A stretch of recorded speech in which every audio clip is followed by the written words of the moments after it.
नमस्कार किसान भाइयों, आप सभी का बहुत स्वागत है कृषि दर्शन के आज के अंक में। मित्रों, प्रदेश के ज्यादातर हिस्सों में तेज बारिश का सिलसिला जारी है और हमारे किसान भाई बड़े पैमाने पर खरीफ सीजन के लिए फसलों की बुआई कर चुके हैं। इनमें तिलहनी, दलहनी समेत कई प्रकार की फसलें आप ले रहे हैं। ऐसे में मित्रों, जरूरी है कि अच्छे फसल उत्पादन के लिए आप सही समय पर सही तरीके से सही उर्वरक और पोषक तत्वों का प्रबंध करें। इससे निश्चित तौर पर आपको अच्छी फसल मिलेगी और आपका मुनाफा भी बढ़ेगा। तो आज के कार्यक्रम में हम आपको इसी विषय पर जानकारी देंगे और सबसे पहले हम बात करते हैं खरीफ फसलों में सोयाबीन समेत जो तमाम फसलें आप ले रहे हैं उनमें उर्वरक प्रबंधन की। तो खरीफ फसलों का क्षेत्रफल ज्यादा होता है और उसी मान से उतना उत्पादन भी होना चाहिए। लेकिन किसान भाइयों, क्या होता है कि सही प्रबंधन न हो पाने से या सही समय से उर्वरक न दे पाने से सोयाबीन समेत तमाम फसलों में नुकसान उठाना पड़ता है। ऐसे में सोयाबीन समेत खरीफ की फसलों में उर्वरक प्रबंधन कैसे करें, इससे क्या क्या फायदे होंगे, इस बारे में विस्तार से जानकारी दे रहे हैं डॉक्टर ए.के. दीक्षित।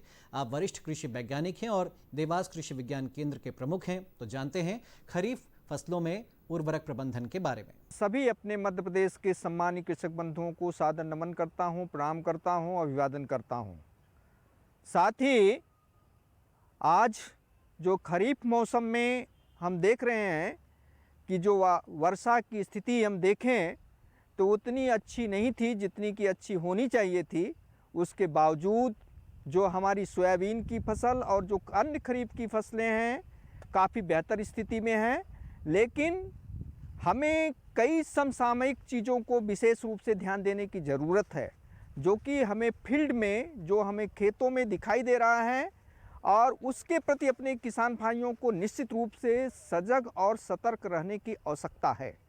क्योंकि अभी अगर हम विगत 10 दिन पहले देखें तो अवर्षा की स्थिति के कारण जो है हमारे किसान भाइयों के द्वारा कई जगहों से यह हमें सूचना प्राप्त हुई थी कि सोयाबीन की फसल में ऊपरी पत्ते में पीलापन दिखाई दे रहा है, जो कि पानी की कमी के कारण, कैल्शियम से प्रभावित होने के कारण, आयरन डिफिशियंसी के कारण वो दिखाई देता है। लेकिन वर्तमान में ये जो है निश्चित ही वो रिकवर हो गया होगा और हमारी जो सोयाबीन की फसल जो है अच्छी हो गई होगी। लेकिन इसके बावजूद अब हमें ये स्थिति ये निश्चित ही अच्छी हो गई है कि हमें नीदा नियंत्रण पर विशेष रूप से ध्यान देने की ज़रूरत है कि अपने खेतों में यदि नीदा का हम समुचित प्रबंधन नहीं करेंगे तो हमारी सोयाबीन की फसल में जो उत्पादन और उत्पादकता प्राप्त होना चाहिए वो प्राप्त नहीं होगा। क्योंकि पोषक तत्वों का दोहन जो हमारे खरपतवारों के द्वारा जो है ले लिया जाता है, उससे हमारी सोयाबीन की फसल प्रभावित होती है या हमारा उत्पादन प्रभावित होता है। तो हमें निश्चित रूप से जो खड़ी फसल में अनुशंसित दवाएं हैं नीदा नियंत्रण के लिए, उसका उपयोग करना चाहिए और हमें अपने खेत को खरपतवार रहित करना चाहिए। साथ ही साथ काफ़ी किसान भाइयों ने डोरा जो इंटर कल्चर ऑपरेशन जो है किया है, और जैसे ही मौका मिलता है, ये हमारा जो अभी पानी पड़ रहा है, पानी का सिलसिला जैसे ही ठहरता है तो हमें मौका देख करके हमें डोरा निश्चित रूप से अपने खेतों में चलाना है। और उसका हमें नीदा नियंत्रण के साथ ही साथ जो हमारी पौधों की जड़ों में जो हवा जाएगी, उससे हमारा बायोलॉजिकल नाइट्रोजन फिक्सेशन, जो हमारा नेत्रजन स्थिरीकरण की प्रक्रिया है, वो तीव्रता से बढ़ेगी और जो हमारे लाभदायक जीवाणु हैं अधिक से अधिक नेत्रजन को स्थिरीकरण करके हमारे पौधों को उपलब्ध कराएंगे। तो हमें डोरा चलाना बहुत ज़रूरी है। साथ साथ में जड़ों का विकास अच्छा होगा और पानी रिसने की क्षमता अच्छी होगी और जल संग्रहण की आवश्यकता, जो जल संग्रहण के लिए लाभदायक होगा। और उसके साथ ही साथ जब हमें विषम परिस्थिति होगी तो नमी संरक्षण से हमारे फसल को लाभ होगा। इसके साथ ही साथ दूसरी कड़ी में हमको निश्चित रूप से समय समय पे अपने खेतों का निरीक्षण करना है और जो कीट हमें दिखाई दें, कीटों के मुताबिक वैज्ञानिकों के अनुशंसा के अनुसार हमें जो दवाओं का उपयोग करना है, अनुशंसित दवाओं का अनुशंसित मात्रा के साथ में उपयोग करना है, जिससे किसी भी प्रकार से हमारी फसल प्रभावित नहीं हुई हो। और कई क्षेत्रों में ये देखने में आया है कि स्टेम फ्लाई का भी प्रकोप दिखाई दे रहा है। तो स्टेम फ्लाई के लिए जो अनुशंसित दवाएं हैं जैसे थायोक्लोप्रिड, थायोमिथाक्जाम प्लस जो आपका लेम्डासाइलोथ्रीन और बीटा साइफ्लोथ्रीन प्लस इमिडाक्लोप्रिड का उपयोग करें और किसी भी दशा में जो हमारी तना मक्खी है उसका जो है नुकसान न होने दें। और जो हमारा पहला जो हमारी फसल मुलायम रहती है और जो हमारी 20 दिन के अंदर जो है स्टेम फ्लाई का प्रकोप ज़्यादा होता है, तो हमें निश्चित रूप से उस पर ध्यान देना है कि तना मक्खी का प्रकोप न हो, और नहीं तो हमारे फसल में निश्चित रूप से उसका नुकसान होगा, जो कि विगत वर्षों में काफ़ी हमारे नुकसान हुआ था और कई जिले इससे प्रभावित हुए थे। इसके साथ साथ दूसरा जो हमको निश्चित ही ध्यान देना है गडल बीटल का, जो हमारे कीट वैज्ञानिक हैं और जो हमारे लोग हैं उनसे चर्चा करके जो गडल बीटल के लिए अनुशंसित दवाएं हैं उसका उपयोग करें।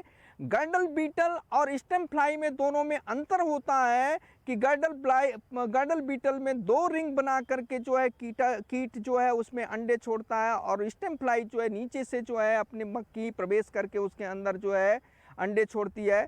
तो ये दोनों जो है समस्याओं से जो है हमको अपने ध्यान रखना है। तो इस प्रकार से समय समय पे कीट नियंत्रण का ध्यान दें और आवश्यकता अनुसार उर्वरक प्रबंधन भी करें, जिससे कि हमारी फसल कमज़ोर नहीं हो, क्योंकि अभी जो अवर्षा की स्थिति के कारण जो जैसी बढ़वार होनी चाहिए वैसी बढ़वार प्राप्त नहीं हुई है, तो उसको ध्यान में रखते हुए अमोनियम सल्फेट या आपका 18-18-18 की जो अनुशंसित मात्रा है उसका उपयोग यदि किसान भाई करेंगे तो निश्चित रूप से उसकी वृद्धि और बढ़वार अच्छी होगी। इसके साथ साथ में फफूंदनाशक दवाओं का भी उपयोग आवश्यकता अनुसार करना बहुत ज़रूरी है, जो कि विगत साल में देखें तो बैक्टीरियल जो पस्यूल के साथ साथ में एरियल ब्लाइट का काफ़ी भयंकर प्रकोप हुआ था। यदि किसान भाई समय पे अनुशंसित जो फंगिसाइड्स का उपयोग करेंगे तो निश्चित ही जो है अपने फसल को संरक्षित करने में सफल होंगे। इसके साथ साथ में जो हमारी अन्य खरीफ की फसलें हैं जैसे आपकी उड़द की फसल है और मक्का की फसल है, तुअर की फसल है, उस पे भी हमको इन सब बातों का विशेष रूप से ध्यान रखना है कि किसी प्रकार से जो है हमारी जैसे अरहर की फसल है उसमें विल्ट का प्रकोप ना हो। उसके लिए अनुशंसित दवाओं का जो उकठा रोग है उसके जो अनुशंसित दवाओं का उपयोग करें। साथ साथ में जो उड़द की फसल है उस पे हमको ध्यान रखना है कि उसमें सफ़ेद मक्खी का प्रकोप न हो, और उससे बचाने के लिए साथ साथ में फफूंदनाशी दवाओं का जो है इंसेक्टिसाइड दवाओं के साथ साथ में फफूंदनाशी दवाओं का उपयोग करना बहुत ज़रूरी है। और इस प्रकार से यदि किसान भाई अपनी समय समय पे जो अनुशंसित तकनीकी है उसका अनुपालन करेंगे तो निश्चित ही उनको लाभ प्राप्त होगा और किसी प्रकार से नुकसान की स्थिति निर्मित नहीं होगी। और अभी कुछ क्षेत्रों में देखें तो कहीं कहीं पे यदि बुआई जो किसान भाई नहीं कर पाए हैं तो वैसी स्थिति में मेरा उनसे विनम्र पूर्वक अनुरोध है कि सोयाबीन की बुआई अब न करें। उसके साथ साथ में अन्य फसलों का चयन करें, जैसे मक्के की फसल है उसकी बुआई कर सकते हैं, उड़द की फसल की बुआई कर सकते हैं, तिल की बुआई कर सकते हैं, और ऐसी फसलों का जो है बुआई करें। क्योंकि सोयाबीन यदि बुआई करेंगे तो निश्चित रूप से जो लाभ प्राप्त होना चाहिए वो लाभ प्राप्त नहीं होगा। जो ग्रोथ है, जो उसकी वृद्धि और बढ़वार प्रभावित होगी, साथ साथ में उत्पादन जो है अच्छा नहीं होगा। और हमें मक्के का और साथ साथ में उड़द को जो है खेती में जो है उसका उपयोग किया जा सकता है। इसके साथ साथ में यदि कुछ किसान भाई ये भी कर सकते हैं कि करीब 1 अगस्त के महीने में जो है अपने मटर की जो है खेती जो है जहाँ पे अगर वो फैलो छोड़ते हैं तो मटर की खेती भी के लिए अपनी प्लानिंग कर सकते हैं। साथ साथ में जो है खरीफ जो हमारा ओनियन है उसके लिए भी प्लानिंग कर सकते हैं। इस प्रकार से उनको घबराने की ज़रूरत नहीं है। जो बुआई नहीं कर पाए तो निश्चित रूप से जो है जो विकल्प हैं उसमें चुन करके और अपने खेती को मजबूत बना सकते हैं, सख्त बना सकते हैं और किसी प्रकार से नुकसान नहीं होगा। और चलिए किसान भाइयों, फिलहाल वक्त एक ब्रेक का है। ब्रेक के बाद हम आपको जानकारी देंगे जैव संवर्धित फसलों के बारे में।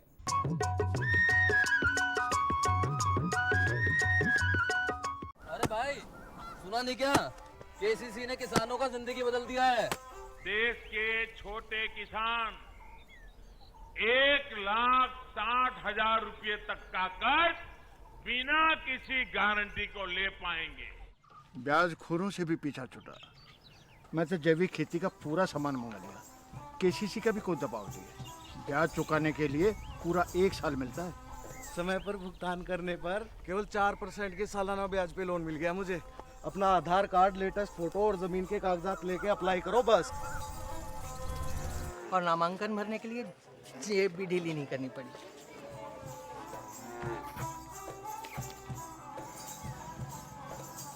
चाचा, उधार चुकाने के 24 घंटे के बाद उतने ही पैसे वापस निकाल सकते हैं।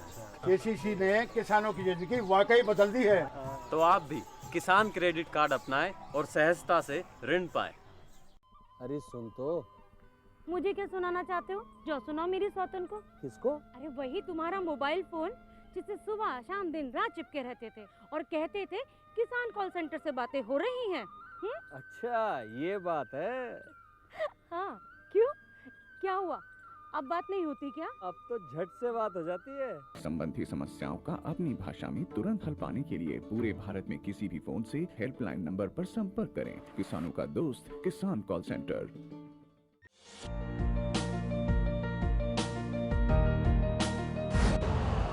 यूरिया का स्वदेशी उत्पादन 70 लाख टन बढ़ाने के लिए 6 उर्वरक संयंत्रों का उद्धार किया जा रहा है।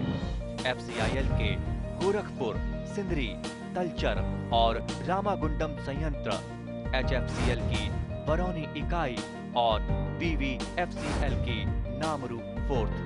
सोने पर सुहागा ये है कि देश में अब बनेगा सिर्फ नीम लेपित यूरिया, क्योंकि इससे होगा किसानों का फायदा ही फायदा। अनाज का उत्पादन 10% तक बढ़ेगा।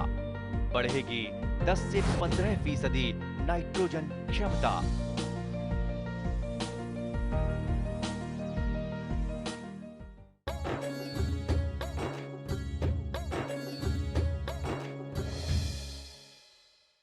तो किसान भाइयों, अब हम बात करेंगे जैव संवर्धित फसलों के महत्व की। मित्रों, कुपोषण को हराने के लिए कई प्रयास किए जा रहे हैं और इसी कड़ी में अब फसलें भी ऐसी संवर्धित किस्मों के जरिए तैयार की जा रही हैं जिनमें सामान्य पोषक तत्वों के अलावा जिंक, आयरन जैसे तत्वों की मात्रा बढ़ जाती है। इससे इन फसलों की गुणवत्ता कई मायनों में बढ़ जाती है और इससे आपको इन फसलों की अच्छी कीमत भी मिलती है। तो जैव संवर्धित पोषक तत्व वाली किस्में कैसे तैयार की जाती हैं, इन फसलों को लेते समय कौन कौन सी सावधानियां आपको बरतनी हैं, इन फसलों के क्या क्या फायदे हैं और कुपोषण को मिटाने में ये फसलें कितनी कारगर हैं, इस बारे में विस्तार से जानकारी दे रही हैं डॉक्टर सविता कुमारी जी। आप कृषि विशेषज्ञ हैं और देवास कृषि विज्ञान केंद्र में आप पदस्थ हैं। किसान भाइयों नमस्कार, मैं कृषि विज्ञान केंद्र देवास से कृषि वैज्ञानिक डॉक्टर सविता कुमारी। किसान भाइयों, आज हम आपके सामने बात करेंगे कि कुपोषण उन्मूलन में जो हमारी जैव संवर्धित किस्में हैं उनका क्या महत्व है। तो सबसे पहले मैं आपको बताना चाहूँगी कि कुपोषण क्या है। कुपोषण मुख्य रूप से जो हमारा भोजन है उसमें जो संतुलन होना चाहिए उसकी कमी के कारण ही कुपोषण की समस्या पैदा होती है। जैसे क्योंकि भोजन में हमें प्रोटीन, कार्बोहाइड्रेट, वसा, मिनरल्स और विटामिन्स की जो संतुलित मात्रा है होना चाहिए, लेकिन कहीं ना कहीं हमारे जो खान पान है, जो भोजन में किसी तत्व की कमी रह जाने से कुपोषण की समस्या पैदा होती है। और यदि हम अपने मध्य प्रदेश की बात करते हैं, क्योंकि हमारे मध्य प्रदेश में जो हमारे भारत सरकार के आंकड़े के अनुसार महिला बाल विकास के एक मैगज़ीन है उसके आधार पे कहा जाता है कि जो हमारे बच्चे हैं उनमें 55% बच्चे ऐसे हैं जो कुपोषण के शिकार हैं, जिनमें 55% बच्चों की डेथ कुपोषण के कारण होती है। और इसमें 1 साल से जो 3 साल के बच्चों को अगर हम देखते हैं तो उसमें 4 में से 3 बच्चे एनीमिया से ग्रसित हैं। उसके ही साथ साथ 1000 बच्चों में करीबन 3 से 4 बच्चे हैं जो रतौंधी से ग्रसित हैं। तो ये बहुत ही विकट समस्या है। और 1990 की रिसर्च के अनुसार जो हमारे मध्य प्रदेश में जो कुपोषण की समस्या का जो मुख्य एक मुद्दा है कि अंडरवेट बच्चे जो हैं कम वजन के हैं, वह समस्या आज तक बनी हुई है।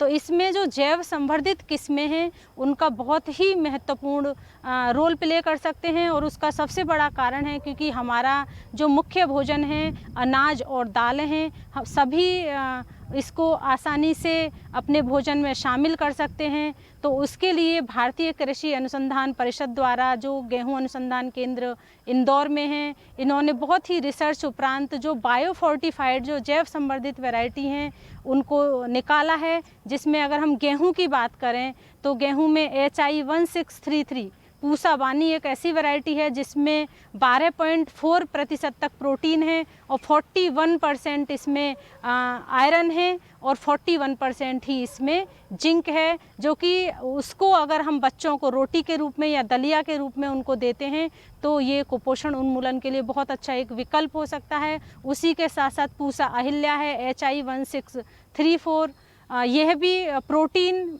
प्रचुर मात्रा में इसमें उपलब्ध है, आयरन प्रचुर मात्रा में इसमें उपलब्ध है, उसके साथ साथ जिंक भी इसमें प्रचुर मात्रा में उपलब्ध है। इसी प्रकार हमारी वैरायटी है पूसा उजाला HI1605, इसमें प्रोटीन कंटेंट 13% तक है, तो ये प्रोटीन का एक बहुत अच्छा स्रोत है। इसमें जिंक भी 42 से 43% इसमें जिंक है, आयरन है, तो ये बहुत ही अच्छा स्रोत है जिंक और आयरन के लिए। उसके साथ साथ पूसा उजाला है, पूसा उजाला जो HI8759 है, इसमें भी जिंक, आयरन और प्रोटीन की बहुत ही अच्छी मात्रा उपलब्ध है। तो हमारी जो कुपोषित बच्चे हैं या जो महिलाएं हैं, गर्भवती महिलाएं हैं, उनके लिए दलिया के रूप में, चपाती के रूप में ये जो जैव संवर्धित वैरायटी हैं बहुत ही महत्वपूर्ण रोल प्ले करती हैं कुपोषण उन्मूलन में।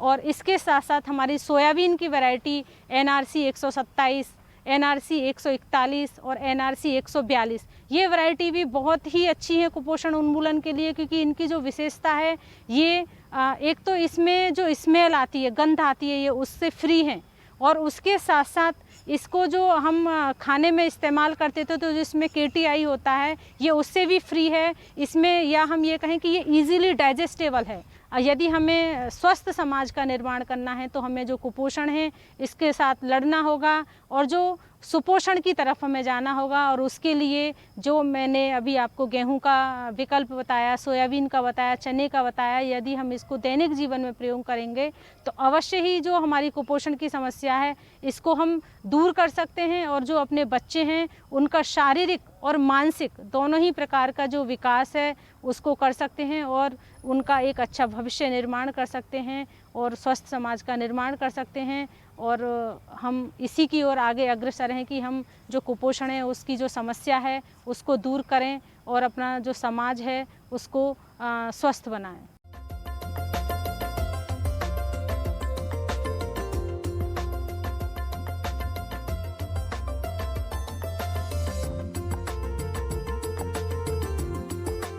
दर्शकों नमस्कार, आप देख रहे हैं दूरदर्शन का खास कार्यक्रम खबरें खेती की। मैं हूं आपके साथ सोनू सेन। आइए नजर डालते हैं प्रमुख खबरों पर।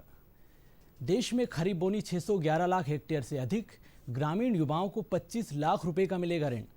पशुपालन में 54,000 करोड़ का निवेश जुटाने पैकेज मंजूर। कपास में करें तत्वों की पूर्ति, नैपसेक स्प्रेयर की देखरेख। और अब खबरें विस्तार से। देश में अब तक 611,89,000 हेक्टेयर में खरीफ की बोनी की जा चुकी है। कृषि मंत्रालय भारत सरकार के मुताबिक अभी तक धान की बुआई लगभग 161,97,000 हेक्टेयर क्षेत्र में हो गई है। दलहन अभी तक 70,64,000 हेक्टेयर में लगाई गई है तथा मोटे अनाज की बुआई 91,34,000 हेक्टेयर में हुई है। इसी प्रकार तिलहन के लिए लगभग 128,91,000 हेक्टेयर क्षेत्र कवर हुआ है। गन्ने में कोई विशेष बढ़ोतरी नहीं हुई है, लगभग 53,70,000 हेक्टेयर क्षेत्र में लगाया गया है। वहीं कपास की बुआई अब तक लगभग 98,38,000 हेक्टेयर में कर ली गई है।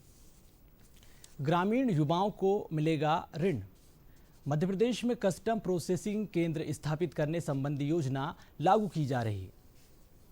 इसी तरह की योजना लागू करने वाला यह देश का पहला राज्य होगा। मध्य प्रदेश के कृषि मंत्री श्री कमल पटेल ने राज्य में कस्टम प्रोसेसिंग योजना का शुभारंभ करते हुए ये बात कही है। उन्होंने कहा कि ग्रामीण युवाओं को अनाज की ग्रेडिंग, क्लीनिंग, ग्रेडिंग प्लांट, दाल मिल, राइस मिल इत्यादि के लिए 25 लाख रुपए का ऋण उपलब्ध कराया जाएगा। इसमें शासन की ओर से 40% का अनुदान भी मिलेगा। इससे कृषि क्षेत्र में युवाओं को व्यापार और रोजगार के बेहतर अवसर मुहैया होंगे। कृषि मंत्री ने बताया कि केंद्र सरकार द्वारा स्थापित कृषि अधोसंरचनात्मक फंड अंतर्गत कस्टम प्रोसेसिंग योजना के प्रोजेक्ट स्वीकृत किए जाएंगे। योजना के अंतर्गत हितग्राहियों को 3% का ब्याज अनुदान भी अलग से उपलब्ध कराया जाएगा। नवीन कस्टम प्रोसेसिंग योजना ग्राम स्तर पर उपज की ग्रेडिंग करेगी और किसान अलग अलग ग्रेड के आधार पर अपनी उपज मंडी में बेच सकेंगे। भारत सरकार की योजनाओं के कई घटकों को संशोधित किया गया और उन्हें दुरुस्त बनाया गया। यह कदम अगले 5 वर्षों के लिए है, जो 2021-22 से शुरू होगा। यह मंजूरी इसलिए दी गई ताकि पशुधन क्षेत्र में विकास को प्रोत्साहन मिले, जिसके कारण पशुपालन क्षेत्र से जुड़े 10 करोड़ किसानों के लिए पशुपालन फायदेमंद हो सकेगा। इस पैकेज के तहत केंद्र सरकार अगले 5 वर्षों के दौरान 54,618 करोड़ रुपए का कुल निवेश जुटाने के लिए 98,000 करोड़ रुपए की सहायता देगी। कपास में करें तत्वों की पूर्ति। खरीफ में कपास की एक नकदी फसल है, परंतु कभी कभी सूक्ष्म तत्वों की कमी होने से पौधा कमजोर हो जाता है और उत्पादन प्रभावित होता है। आमतौर पर कपास में जिंक, गंधक, लोहा, मैग्नीज एवं बोरान की कमी के लक्षण दिखाई पड़ते हैं, तो उनका उपचार सरल है। मजबूत पौधा अधिक उत्पादन देता है, इसलिए किसान भाइयों को इस ओर अवश्य ध्यान देना चाहिए।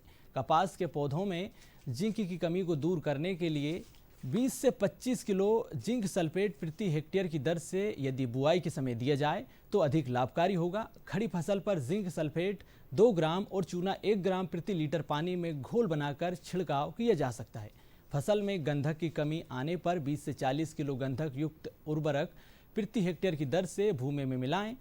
मैग्नीज तथा लोहे की कमी के लक्षण दिखाई पड़ने पर 0.3% मैग्नीशियम तथा फोरिक सल्फेट का छिड़काव करना चाहिए तथा बोरान की पूर्ति के लिए बोरिक एसिड का 0.1% घोल का छिड़काव पर्याप्त होता है। नैपसेक स्प्रेयर की देखरेख।